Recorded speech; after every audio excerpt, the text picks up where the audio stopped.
ధర్మవరం నియోజకవర్గ ప్రజలకి నమస్కారం అండి. నేను బీరే సోమశేఖర్, స్వతంత్ర ఎమ్మెల్యే అభ్యర్థి అండి. సీరియల్ నెంబర్ 13 కొబ్బరి తోట గుర్తు అండి. ఓటు వేయించి ఎమ్మెల్యేగా గెలిపించాలని ప్రార్థన. ఈ రోజుల్లో ఉన్న కబ్జాదారులు, బెదిరింపుదారులు ధర్మవరంలో ఈ వాతావరణాన్ని మార్చేందుకు మాత్రమే నా ఈ ప్రయత్నం అండి. దయచేసి ఓటు వేయించి గెలిపించవలసిందిగా ప్రార్థన. ఎమ్మెల్యే గారు మాకు ఆ భూమి విషయంలో జరిగిన దాంట్లో ఇంకొక ఆడియో అండి, ఇది ఇంకొకటి. నిన్న స్పందన కార్యక్రమం మేడము. అవునా? లేదు లేదునా. అవునా మేడము, నేను పోతే ఏమంటుందండి అన్న కూడా ఏమైంది?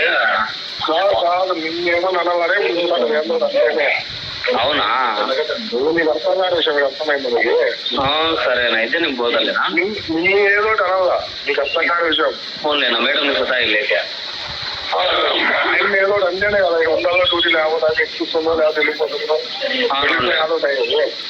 సరేనా? అయితే అసెంబ్లీ బయటకు చంపుతాడంట. సరేనా, ఇప్పుడు పోతాను. అయితే 5:30 అట్లా పోతా. ఎమ్మెల్యే గారు అసెంబ్లీ నుంచి బయటకు వచ్చి ఫోన్ చేస్తున్నారంట. పాస్బుక్ వచ్చిందే అని చెప్పేసి. వీళ్ళు ఇదంతా నాతో మాట్లాడి నన్ను ఎగ్జైట్ చేసి వీళ్ళు నాకు మొబ్బు కప్పి మోసం చేస్తానని నేను అప్పుడు గమనించలేకపోయినానండి. ఇప్పుడు కరెక్ట్గా ఎలక్షన్స్ టైంలోనే ఎందుకు నువ్వు బయటకు వచ్చినావు అది ఇది అంటే, ఇన్ని రోజులు వాళ్ళు ఏదో చేస్తారు అని చెప్పేసి ఆలోచించాను. ఇంకొకటి ఏమంటే, 1.5 సంవత్సరం కిందట నేను యూట్యూబ్లో ఒక వీడియో పెట్టడం జరిగింది.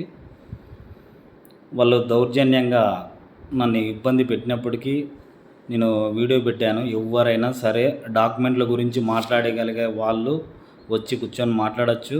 నా రిజిస్టర్డ్ డాక్యుమెంట్లు కరెక్ట్గా ఉంటేనే నాకు సెంటు భూమి అయినా రూపాయి అయినా తీసుకుంటాను నేను. లేదంటే నాకు అవసరం లేదు అని నేను ఓపెన్ ఛాలెంజ్ అని నేను చెప్పానండి. కాకపోతే ఆ రోజు నుంచి ఎవరు నా దగ్గరికి రాలేదు, మాట్లాడలేదు.